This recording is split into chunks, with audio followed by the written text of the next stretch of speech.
Iza nitwa Kayitesi Ange, nkaba ari njyewe uvuga inkuru zica kuri The Week's Shining Star. Uyu munsi tugiye kumva ibitekerezo biva muri bamwe bakurikiye inkuru yaciyeho yitwa Isezerano rya Fake. Ariko mbere yuko tutangira kumva ibitekerezo byabo, reka tubanze tubacire mu ncamake y'ukuntu inkuru yari imeze. Ubundi inkuru itangira ari umukobwa mwiza cyane, umukobwa witwa Mukamisha Adele cyangwa se Kiyobe. Akaba yararerewe mu muryango ukennye cyane kandi mu cyaro kimwe kibi cyane, ariko akaba yari afite inzozi agomba kugeraho. Inzozi yari afite yari izo kuva mu cyaro akajya mu mujyi wa Kigali. Yari afite byinshi byo kuhakorera. Uwo mukobwa rero yakomeje kwiga, ashyiraho umuhati mwinshi kugira ngo azabashe kugera kuri sanzozi zo kugera mu mujyi wa Kigali.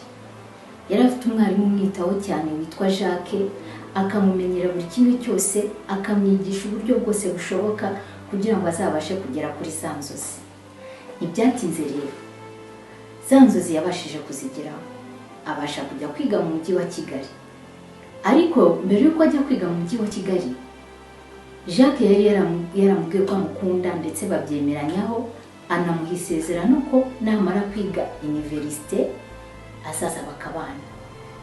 Yageze i Kigali ahura n'abandi bana bavukiye mu murwa wa Kigali, abana bafite amafaranga, abana baturuka mu muryango ukaze, mbese batangira kumwigisha imico yabaho ntiyagikire kandi we aturuka mu muryango ukennye cyane.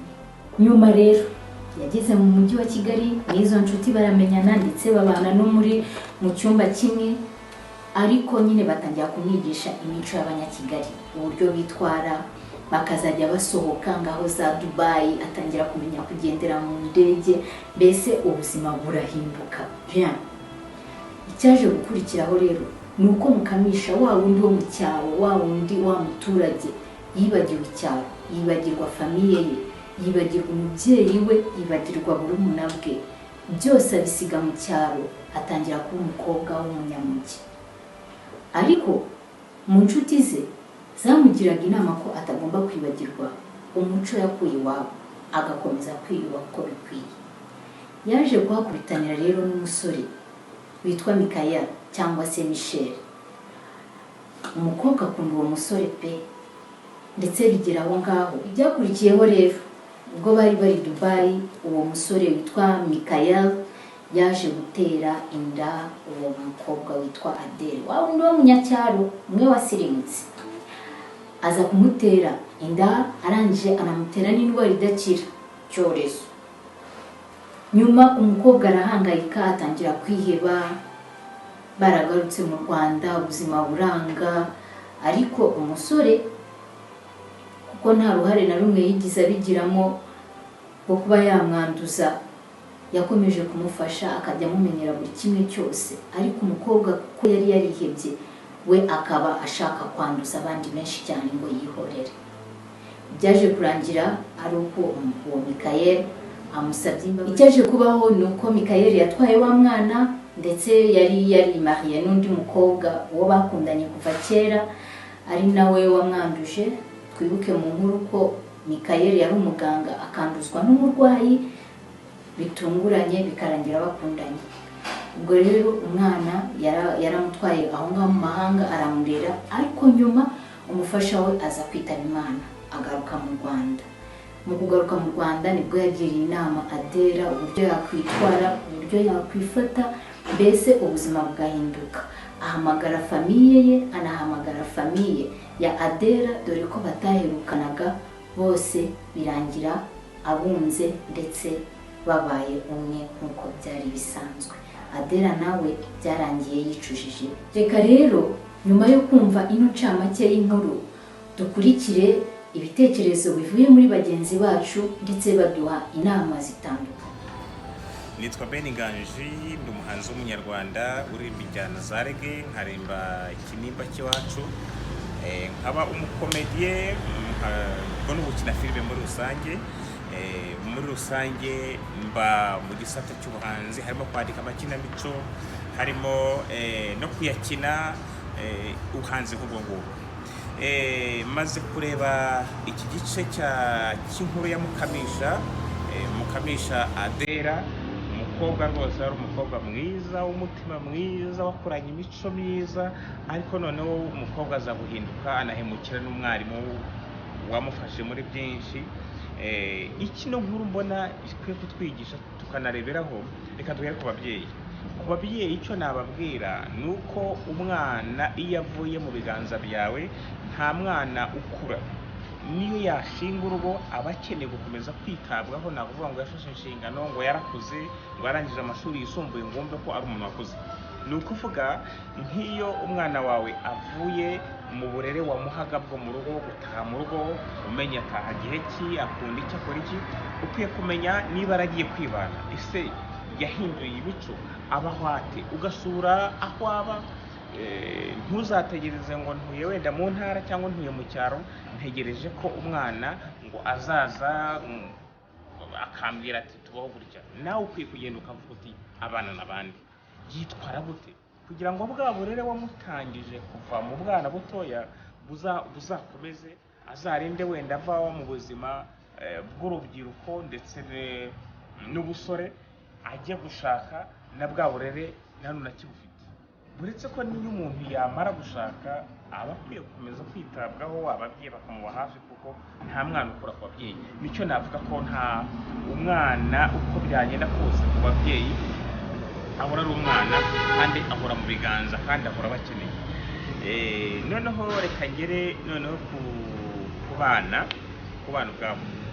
Abana cyangwa se urubyiruko bakwiye kumenya ko nta wundi muntu wakugira impuhwe cyangwa se wagukunda kurusha ababyeyi. Ni ukuvuga ngo ibyo ababyeyi bakubwiye, ya magambo meza bakubwiye, za mpanuro, nta wundi muntu burya wakubwira cyangwa se wagukunda kurusha ababyeyi bawe. Nicyo numva ko ababyeyi ndetse n'abana badakwiye gutandukana. Kugira ngo umubyeyi akomeze kwitwa umubyeyi, agire ishema ryo kwitwa umubyeyi, ni uko akomeza nanone kwita kuri wa mwana we, agakomeza kumuha impanuro, akamuha uburere. Ndetse natwe n'abana ntibiyake ku babyeyi, ntibivane ku babyeyi, kugira ngo bakomeze nanone bitwe abana. Nicyo iyi nkuru rero nabona yadusigira ikatwigisha. Ubwo nakangurira abantu gukomeza kureba kuri iyi channel iyi ngiyi igenda ica inkuru, kuko ni inkuru zitwigisha mu buzima, z'ubuzima tugenda duhura nabwo, bigafasha barumuna bacu, bigafasha bashiki bacu, ndetse bigafasha n'ababyeyi bacu. Mukomeze rero muzikurikire, mukande subscribe. Ubwo ndabashimiye cyane. Nababwiye nti ngewe nitwa Bisangwa Nganji Benjamin, amazina yanjye ni Beni Nganji. Ndabashimiye cyane. Murakoze. Nitwa Ishimwe Karangwa Claude, nkaba ndi engineer mu bijyanye n'amazi n'ibidukikije. Iyi nkuru ibintu byinshi nakuyemo kandi by'ingenzi, aho Adera ava mu cyaro akaza mu mujyi kandi yakuze bishaka cyane, ariko bisa nk'ibijya guhuza n'iby'abandi. N'urubyiruko ruva mu cyaro rukaza mu mujyi rubikeneye, mu by'ukuri mu mujyi bagakwiye kukwigisha, ahubwo ukagira ikintu umarira abo wasize mu cyaro. Ariko kuza mu mujyi ukigira mu by'iraha, mbese ugata controle y'ibyo y'uburiwe wowe ubwawe, ntube uri wa wundi, mbese ugahinduka ku buryo nawe ubona ko ibyo urimo bitari byiza cyangwa bitazakuganisha ahantu heza. Ntabwo ari ikintu cyiza cyane. Adera yavuye mu cyaro aza mu mujyi, aje kwiga, ni byiza, ariko atangira kujya mu bantu badahuje, cyangwa navuga badahuje urugero mu by'amafaranga. Aha ngaha niho uzasanga umuntu niba afite n'amafaranga ayakoresha nabi, cyangwa ayakoresha mu bihenze kandi atari rwo rwego ariho. Ni byiza kugira inshuti nk'izo ngizo, ariko ntabwo ari byiza gukorana buri kimwe, kuko byazashiduka nta terambere ugezeho. Iby'urukundo, umuntu akagufasha ukiga, ugatera imbere, ukagenda ukagera aho yifuza kugera, warangiza ukamwihakana, cyangwa ababyeyi bakagufasha, wagera hejuru ntugire icyo ubamarira kandi barigomwe buri kimwe cyose kugira ngo utere imbere. Nabyo ntabwo ari ibintu byagakwiye kuranga urubyiruko. Adele yarahemutse cyane, yahemukiye Jacques, yahemukiye ababyeyi be, kandi ikindi nyuma y'uko asambanye na dogiteri bajyanye muri Dubai, mbese ni handi umuntu ataba akiriwe, yabuze controle, yumva ko agomba nawe kwanduza sida abandi nk'uko nawe yayanduye. Ibi ntabwo ari ibintu byiza. Niba uhemukiwe ntabwo ugomba guhemukira abandi, kuko iyo uhemukiye nawe, kuko wahemukiwe ntacyo uburushije, nta butwari, nta byo ngibyo, nta bupfura burimo rwose. Akunda kuvuga ngo ubwiza bw'umukobwa umugezi ibwami, ariko ubwenge bwe nibwo bugena igihe azamarayo. Kuba Adele yari mwiza bamwita Kiyobe ni byiza, ariko iyo udakoresheje ubwo bwiza bwawe mu byiza, niho usanga nawe ujya mu murongo utari mwiza. Abantu baragukunda, ni byiza. Urubyiruko, abakobwa beza bafite abantu benshi babageraho babwira ko babakunda, ariko mu by'ukuri gushishoza no kumenya guhitamo inzira ikwiye, icyo cyagakwiye kuranga urubyiruko. Aha ngaha Adele naba ngo yisamye yasandaye, yaje kubimona amazi yarenze inkombe. Ikindi ubuzima, ikintu iyi nkuru yanyigishije, mu buzima ikintu kitubayeho kigomba kutwigisha kugira ngo kiduce intege. Niba yarasamye data biteguye agakuriramo na sida, ntabwo umwanzuro mwiza wari wo kugenda yanduza bagenzi be kugira ngo nabo bamere nkawe, cyangwa mbese ahubwo ni ukubyakira, kuko turabizi neza hano hanze hari abantu babana n'ubwandu kandi babyakiriye, bafata imiti neza, bafite n'ubuzima bwiza. Ikiba gihari cyo ni indwara idakira, gusa umuntu abana nabyo. Ni nk'uko n'ubundi wajya no mu muhanda ugakora agisida ukuguru ugacika ukagendera kuri kumwe, cyangwa ugakoresha insimburangingo kandi ukabimenyera. Ni ikintu rero twakwiye kwiga mu buzima, urubyiruko tukamenyera ko, cyangwa n'abandi bantu ab'ingeri zose, kwiyakira mu buzima, kwakira ibitubaho mu buzima, tukamenya uburyo tubana nabyo. Ni ikintu cyiza cyagakwiye ko turanga. Ikindi, urabona Mikayeli yewe yari yarabyakiriye, yanduye sida mu buryo atabiteganyamo, ariyakira vuba, abana n'umugore we, ariko nanone nyuma hajyamo kwitambikamo kwa Adele.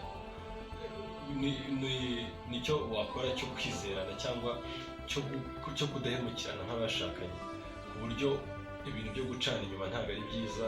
No mu rukundo kandi burya biba byiza, yaba ari abasore yaba ari abateganya kuba abafiyanse kugira ngo bimariye. Ni byiza gukunda umwe washishoje neza, ukabona ko ari we, byakanga ukagenda, ariko pana kuvangikirana, kuko uba uri gukina n'umutima w'umuntu, ntabwo ari byiza. Ikindi nababwira ni uko mwakora subscribe kuri channel ya Tesi, tugezaho inkuru nziza cyane zifite amasomo twagakwiye kumenya mu buzima, yadufasha mu buzima bwacu, bijyanye n'urukundo, bijyanye n'ubuzima busanzwe. By'umwihariko ngewe Tesi nkunda ijwi rye, ndarikunda cyane, afite ijwi ryiza cyane. Nabashishikariza mwese ko mwakurikirana urubuga rwe kuri YouTube. Ni ikintu cyiza cyane kugira ngo twese dukuremo izo nyigisho nziza. Murakoze cyane. Ndabashurije mwese. Amazina yanjye nitwa Hanyurwa Justin. Nkaba rero ndi hano kugira ngo nganire n'urubyiruko, ariko urubyiruko cyane cyane nshaka kwibandaho ni abana b'abakobwa. Abana b'abakobwa bakiri bato, babandi namwe muzi bari mu myaka yo kwirukanka cyane. Navuga kwirukanka cyangwa iriya bita teenagers, kuva kuri myaka 18, 20, 22, nibo nifuje kugira ngo nganire nabo muri aka kanya. Abana b'abakobwa bahura n'ibishuko bitandukanye. Ibishuko bitandukanye nshaka kuvuga, muri iyo myaka abana b'abakobwa niho batangira kwifuza, batangira kureba utuntu twinshi, niho imico yabo ihagurukira. Rero hari igitekerezo kimwe nakurikiranye cy'umukobwa wabaga mu cyaro, ariko uwo mukobwa yari umunyabwenge. Noneho igihe kiragera aratsinda, ajya mu mujyi, yifuzaga kujya mu mujyi cyane i Kigali. Imana iramufasha, aratsinda, ajya mu mujyi wa Kigali.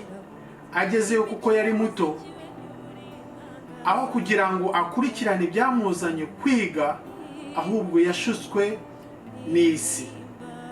Isi nshaka kuvuga ni iyihe? Iyo urebye ibyiza udashobora kwigezaho, ushaka ababikugezaho. Abo ni bande? Ni abasore.